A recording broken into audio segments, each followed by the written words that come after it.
Bismillahirrahmanirrahim. Dear student, Assalamu alaikum. Hopefully everyone is fine. Today our topic is about structure of bacteriophage and human immune deficiency virus, that is HIV virus, for class first year biology. Now first we discuss about the learning objective. Today we want to understand the structure of bacteriophage and the structure of HIV virus, that is the human immunodeficiency virus. Now first we discuss about the structure of bacteriophage. We can define the bacteriophage as when the virus attacks the bacteria, then this is called as bacteriophage. In our previous lecture we have also defined the bacteriophage. Now today we have discussed about the structure of bacteriophage. Bacteriophage basically tadpole are filamentous in shape, while they ranges from 24 to 200 nanometer in length. A typical bacteriophage consists of two parts, that is head and tail. Now first we discuss about the composition of head. Head basically vary in size and shape. Sometimes they are isohedral, that is 20-sided and prism shaped, while sometimes it is a filamentous in structure. This head region contains the genomic part, that is the nucleic acid. This nucleic acid basically consists of DNA or RNA. DNA stands for deoxyribonucleic acid and RNA stands for ribonucleic acid. That is the part of the genomic. And this genomic region basically surrounded by a protective protein coat which is called as a capsid. And this structure is also we have to discuss in our general structure of the viruses in our previous lecture. Now the second part is the tail, and now we have to discuss about the composition of the tail. Basically tail is attached to the head and it consists of a hollow tube which is sheeted by a coil shaped protein structure called the sheet protein. Now this hollow tube has two ends. At the head region it consists of protein structure which is called a collar, and at the end it consists of plate like structure which is known as base plate. While in the base plate there is also arises of fibers which is known as a tail fiber, and this tail fiber are responsible for the attachment of the phages to the host cell. Sometimes in bacteriophages tailless phages are also present. So this is all about the composition of the tail. Now we have to discuss the structure of bacteriophage with the help of diagram. This is the region, this is the prism shaped 20-sided head region, basically considered as a head region, while this is the tail region. In tail region that is a proteinous sheet which is called as a sheet protein. It has two ends. The one end which is towards the head consists of the protein structure that is called as collar, while at the end of the sheet protein there is another plate like structure which is called as a base plate. At the base plate there is fibers are arises which is called as a tail fibers, and these tail fibers are responsible for the attachment of the phages to the host cell. So this is all about the structure of the bacteriophage. Now we move towards the structure of the HIV, that is the human immunodeficiency virus. This immunodeficiency virus basically responsible or causative agent of the AIDS, and it is a retrovirus, RNA containing virus. It is a special type of virus in which reverse transcriptase takes place and complementary DNA is formed. That's why they are called as a retrovirus. and they are responsible for the AIDS. Now, this virus is spherical in shape and has size about 120 nanometer in diameter, which is about 60 times smaller than the red blood cells. If we consider the structure of HIV, then basically it is composed of following parts: core, covering, matrix and envelope. One by one we have to discuss. Now first, core. In the core, HIV has two single-stranded RNA structure which is considered as a genetic material and enzyme reverse transcriptase, integrase and proteases. This enzyme, basically that is the reverse transcriptase, are responsible to form the complementary DNA, and this integrase is basically they are responsible to joining the DNA parts, and proteases are responsible for the breakdown of the proteins. So these are the enzymes which are involved for the reverse transcription of the HIV and are responsible for the replication of the DNA and for the HIV virus, complementary DNA for the HIV virus. That's why they are called as a retrovirus, and this is the main enzyme which are responsible for forming the RNA from the complementary DNA. This is the enzyme.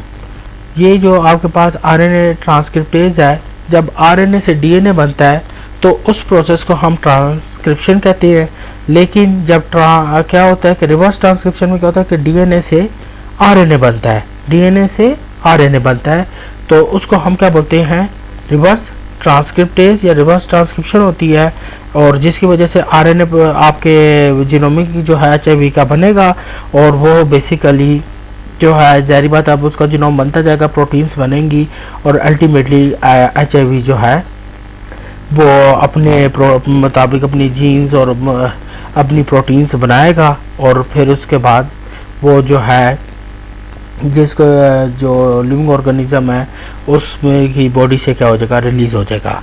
तो basically ये जो है जो इस हिस्से में आपके पास genetic material और एंजाइम प्रेजेंट होता है उसको हम क्या बोलेंगे, कोर। तो एचआईवी के पास क्या होता है, single standard RNA as a genetic material और एंजाइम्स होते हैं which are responsible for making their proteins. और इसके बाद हम देखते हैं covering. RNA and enzymes in the core are covered by a bullet-shaped protein structure which is called as a capsid, and capsids are made up of the protein 27. Then we have moved towards the matrix. Matrix क्या है? Outside the capsid there is a protein layer made up of a protein 17 called the matrix. And then we have another structure that is envelope, that is the outermost layer or outermost covering, and which is made up of the lipoprotein layer known as the viral envelope. 12 little spikes are projected from this layer, and these spikes are made up of the glycoproteins, and each consists of a stem and cap. This stem is made up of the glycoprotein 41 and cap is made up of the glycoprotein 120. अब जो ये हमारे पास basically जैसा glycoprotein या P17 है, या वो ये बेसिकली क्या है, ये प्रोटीन्स के ये बताए गए हैं, स्पेसिफिक प्रोटीन्स हैं, उनको नंबर दिए गए हैं और उसके मुताबिक ये बताया गया कि कौन सी जो है ये स्ट्रक्चर किस प्रोटीन का बना हुआ है। तो आपके पास जो स्टैम्प है वो ग्लाइकोप्रोटीन 41 कंसिस्ट की होती है, और ग्लाइको कैप जो है वो ग्लाइकोप्रोटीन 120 को कंसिस्ट किया होता है, और ये था basic structure of the HIV। अब हम इसको जो है we have to discuss this structure with the help of the diagram. So this is the whole structure about the HIV. This is the envelope of the HIV envelope, and this envelope consists of the stem and cap, that is called spike, which have to discuss in over this lecture, that is spike. This is about the spike, and this this is the part of the stem and this is the part of the cap, and stem is made of GP41 and cap is made up of GP120. Now we have moved towards the inner side. This is the part of the core, and this core consists of different, this is the part of the core, and core consists of the HIV virus, HIV enzymes, HIV RNA, and while this whole R part, this is considered in the HIV capsid.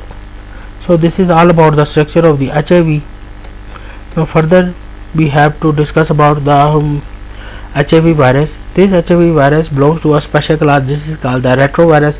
Why this is called the retrovirus? Because they have the ability for the reverse transcription, because they have a special enzyme that is the reverse transcriptase enzyme, and this reverse transcriptase enzyme are convert the DNA from convert DNA and form the complementary DNA. That's why this is considered as a special type of class and called as a retrovirus. Basically क्या होता है, retrovirus में reverse transcriptase होती है. Reverse transcriptase से क्या होता है कि डीएनए से आरएनए बनाया जाता है, और जब ये क्या करता है कि जब ये रिवर्स ट्रांसक्रिप्टेज होगी तो इसकी वजह से आपके पास जो आपने पढ़ी हुई है कि ट्रांसक्रिप्शन जो होती है कि सबसे पहले आपके पास डीएनए जो है मैसेंजर आरएनए में कन्वर्ट होता है, तो मैसेंजर आरएनए आगे जो है वो लेके जाता था और प्रोटीन बनती थी जिसे हम ट्रांसलेशन कहते हैं. तो यहाँ पे क्या होता है कि रेट्रोवायरस क्या कर देता है, रिवर्स ट्रांसक्रिप्टेज कर देता है कि वो मशीन जो आरएनए बनाएगा उससे दोबारा जो है डीएनए बनाएगा. जब वो दोबारा डीएनए बनाएगा आपके पास, जब आरएनए से दोबारा डीएनए बनेगा जिसे हम कॉम्प्लीमेंट्री डीएनए कहते हैं, तो इसको हम क्या कहते हैं, ये रिवर्स ट्रांसक्रिप्शन हुई है और इसको हम क्या कहेंगे, that's virus is called as a retrovirus. तो आपने ये बात याद रखनी है कि हम आरएनए से जब डीएनए बनाते हैं जिसे हम क्या कहेंगे, वो with the help of enzyme that is a reverse transcriptase और विच इज इन्वॉल्व फॉर क्या होगा, which is involve in the reverse transcription. और इस होल प्रोसेस को हम जो क्या कहते हैं कि आप जिससे क्या हुआ है कि आरएनए से दोबारा डीएनए बने, जो कॉम्प्लीमेंट्री डीएनए बना है, that is a reverse transcription, and this virus perform the reverse transcription. That's why they are considered in a retrovirus. और इसके जीनोम में बेसिकली क्या मौजूद होता है, आरएनए मौजूद होता है. तो इसके जीनोम ने तो आरएनए पार्ट कंसीडर किया हुआ है, लेकिन वो क्या करता है कि वो रिवर्स ट्रांसक्रिप्टेज एंजाइम की मदद से कम्प्लीमेंट्री डीएनए बनाता है, और जिसको वजह से इसको हम क्या कहते हैं, it is a consider in the retrovirus. Within the class, HIV is also placed in a subgroup that is the lentiviruses, which means that they are responsible for the slow replicating virus. Other viruses including in this class, that is SIV, which causes the disease in monkey, FIV virus, which causes a disease in cat, Vinsa causes disease in sheep, and CAEV virus, Caprine arthritis encephalitis virus causes a disease in goat.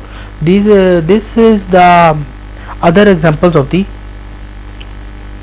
this group which are responsible for causing the disease in different organisms. So further we move that HIV replication process is a bit more complicated than that most other viruses. और जो इसकी process है, जो replication का जो इसका process है वो जो है ज़ाहिर बात है कॉम्प्लेक्स है, वो कॉम्प्लिकेटेड है as compare to other viruses. It consist of 9 genes compared to more than 500 genes in bacterium and around 20,000 to 25,000 in human. इसके पास जो है 9 जीन्स है और विच वो क्या करेंगे, वो मुख्तलिफ जो है फैक्टर्स के लिए इन्वॉल्व होंगे, प्रोटीन सिंथेसिस के लिए इन्वॉल्व होंगे, और जिसकी वजह से इसकी जो है वो रेप्लिकेशन हो सकेगी. अब इनमें से जो 3 जीन्स हैं जिनको हम GAG, पूल और इन्वेल्प कोड कह सकते हैं, वो किसके लिए? For the structure protein of new viruses. वो स्ट्रक्चर प्रोटीन बनाएंगी आपके पास ये gag, pol and envelope protein जो जीन्स हैं, they are involve for the structural protein of new viruses. जो इनमें से सब, अब आपने ये जो याद रखिएगा कि जो गैग आपके पास ग्रुप स्पेसिफिक एंटीजन जीन है, ये वायरल कैप्सिड प्रोटीन बनाती है। पोल जो है पॉलीमरेज जीन है, ये रिवर्स ट्रांसक्रिप्टेज जो है, और रिवर्स ट्रांसक्रिप्टेज का आपने हमेशा ये बात याद रखनी है, रिवर्स ट्रांसक्रिप्टेज का क्या फंक्शन होता है कि वो RNA से DNA बनाता है। उस DNA को हम क्या कहते हैं? Complementary DNA। RNA से DNA बनने के अमल को क्या कहते हैं? Reverse transcription. और जो एंजाइम इन्वॉल्व है उसे क्या बोलते हैं? Reverse transcriptase. और ये बात याद रखिएगा कि जो उसका जो DNA बनेगा, RNA से जो DNA बनता है उसको हम क्या बोलते हैं? Complementary DNA। नॉर्मल ट्रांसक्रिप्शन क्या होती है कि DNA से RNA बने, और रिवर्स ट्रांसक्रिप्शन, जो रिवर्स ट्रांसक्रिप्शन क्या है कि जो RNA से DNA बन रहा है, और इसके DNA को हम क्या बोलते हैं? कॉम्प्लीमेंट्री DNA कहेंगे। इन्वेलप जीन जो है वो बेसिकली क्या है? एसोसिएटेड प्रोटीन स्ट्रक्चर बनाने में इन्वॉल्व होगी, और रिमेनिंग 6 जीन्स जो है TAT, NAF और या वायरल IF जीन या viral protein gene, replication gene है VVP, these are code for responsible for the infection and disease causing they. और जो ये बाकी जो 6 अदर जीन्स हैं, ये जो है बेसिकली ये इन्वॉल्व होती हैं डिजीज काजिंग के लिए, और production of the new copies are causes disease, और ये रिस्पॉन्सिबल है इन्फेक्शन और डिजीज के लिए। अगर हम इनके ऊपर करें तो आपके पास जो TAT जो है वो ट्रांसक्रिप्शनल ट्रांस एक्टिवेटर प्रोटीन है बेसिकली, ताकि ट्रांसक्रिप्शन का प्रोसेस हो सके। REV जो है वो basically regulation of the expression of the viral protein है। NEF जो है नेगेटिव रेगुलेटरी फैक्टर्स है। VIF वायरल इन्फेक्शन फैक्टर है। VPR और VPU जो है वो भी वायरल प्रोटीन्स के लिए है। तो ये बेसिकली जो अदर जीन्स फैक्टर हैं ये मुख्तलिफ जो है प्रोटीन्स और बनाने के लिए इन्वॉल्व होंगी, ताकि जो है इन्फेक्शन काज हो सके। Each stand of RNA at each and has repeated base sequence called long terminal repeats which help to control the HIV replication. और क्या होता है कि जो ये RNA का जो स्टैंड है, क्योंकि ये इसका जीनोमिक स्ट्रक्चर RNA का होता है, तो उधर रिपीटेड बेसिस सीक्वेंस होती है, लॉन्ग रिपीट टर्मिनल्स मौजूद होते हैं, ताकि वो कंट्रोल कर सकें कि जो HIV की जो रेप्लिकेशन हो रही है वो क्या कंट्रोल हो सके। उसके लिए जो है एट द एंड जो है रिपीट बेस सीक्वेंस मौजूद होती हैं, जिनको हम टर्मिनल रिपीट्स कहते हैं, और वो रेप्लिकेशन HIV की रेप्लिकेशन को कंट्रोल करेंगे। This is all about the structure of the HIV virus. तो आज हमने जो है स्ट्रक्चर ऑफ बैक्टीरियोफेज और स्ट्रक्चर ऑफ HIV वायरस के बारे में डिटेल में पढ़ा है। नेक्स्ट टाइम जो है हम लाइफ साइकिल ऑफ बैक्टीरियोफेज और life cycle of HIV virus के बारे में पढ़ेंगे। तो आपने स्टूडेंट्स ये जो हमने आज जो लेक्चर पढ़ा है, इसको अच्छी तरह इसके जो जीन्स के नाम हैं, रिवर्स ट्रांसक्रिप्टेज जैसे हैं, क्या फंक्शन करता है, इसी तरह बैक्टीरियोफेज का स्ट्रक्चर जो है वो उसको अच्छी तरह आपने तैयार करना है, ताकि आपको जो नेक्स्ट लेक्चर है वो आपको जो है अंडरस्टैंड करना आसान हो जाए। तो आज तो हमने इसको हम के जो है सिर्फ स्ट्रक्चर के बारे में पढ़ा है। नेक्स्ट टाइम जो है हम लाइफ साइकिल के बारे में पढ़ेंगे। अब फर्दर जो है हम इसको डायग्राम से भी डिस्कस कर लेते हैं। तो ये बात आपने याद रखनी है कि ये आपके पास देखें, ये सारा इन्वेलप का हिस्सा, आपको ये जो रिंग ये स्ट्रक्चर जो नज़र आ रहा है, ये सारा आपका इन्वेलप का हिस्सा हो गया। इन्वेलप के हिस्से में ये पूरा हिस्सा, ये जो आपको पूरा हिस्सा नज़र आ रहा है, ये स्पाइक है। स्पाइक में ये आपके पास कैप है और ये उसकी स्टैंप है। जो आपके पास कैप है वो GP120 प्रोटीन की बनी हुई है, और जो आपके पास स्पाइक की जो स्टैंप है वो आपके पास GP41 ग्लाइकोप्रोटीन की बनी हुई है। और इसके बाद क्या होता है कि ये तो आपके पास इन्वेलप का हिस्सा हो गया। इन्वेलप से अगर हम अंदर मूव कर लें तो ये आपके पास कोर का हिस्सा है।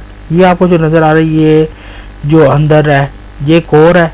बेसिकली इसमें क्या होता है कि आपके पास, और ये किससे सराउंड हुआ है, ये प्रोटीन से सराउंडेड हुआ है जिसे हम कैप्सिड बोलते हैं। और इस कोर के अंदर क्या मुख्तलिफ आपके पास ये देखें फैक्टर्स मौजूद हैं which are responsible for causes disease in their specific host. और ये क्या करते हैं, ये आपके पास देख रहे हैं जो रेड कलर का आपको नज़र आ रहा है, ये बेसिकली क्या है, रिवर्स ट्रांसक्रिप्टेज है। This reverse transcriptase is responsible for the process that is called as a, जिसे हम क्या कहते हैं, आपने ये पढ़ा हुआ है, जिसको हम क्या अब कहेंगे, रिवर्स ट्रांसक्रिप्टेज से क्या करेगा, रिवर्स ट्रांसक्रिप्शन करेगा।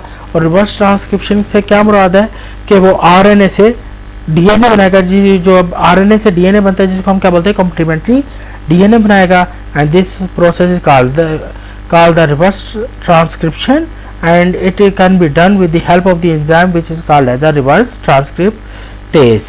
फिर इसके बाद फर्दरमोर ये जब डीएनए बन जाएगा कॉम्प्लीमेंट्री, आपके पास डीएनए जब ये बन जाता है, ये आरएनए जीनोम जैसे आपके पास प्रेजेंट है। अब ये देख रहे हैं ये भी आरएनए जीनोम आपके पास प्रेजेंट है। अब ये तो जीनोमिक हिस्सा है और इधर आपको इंटीग्रेस प्रेजेंट है। इंटीग्रेस का मतलब ये होता है कि वो जीनोमिक, ये जो आपके पास ये देखेंगे इसको आपस में ज्वाइन करना है, जो ये ज्वाइन करेगा, ज्वाइनिंग करने का जो हिस्सा होता है उसके लिए क्या होता है, इंटीग्रेस एंजाइम मौजूद होता है और वो आरएनए के स्ट्रक्चर को जोड़ देता है। तो इसका ये अगर डीएनए फ्रैगमेंट्स है तो डीएनए फ्रैगमेंट्स को जोड़ देगा, अगर आरएनए के फ्रैगमेंट्स हैं वो न्यूक्लिक एसिड के फ्रैगमेंट्स को आपस में कंबाइन कर देता है, उसको ज्वाइनिंग करता है, वो इंटीग्रेस एंजाइम जो है वो आपस में जोड़ देगा। तो ये था सारा आपका HIV वायरस के बारे में, उसके स्ट्रक्चर के बारे में था। तो अब नेक्स्ट टाइम जो है हम जो डिस्कस करेंगे वो इनकी लाइफ साइकिल है। तो नेक्स्ट टाइम हम लाइफ साइकिल ऑफ बैक्टीरियोफेज और लाइफ साइकिल ऑफ HIV के बारे में पढ़ेंगे।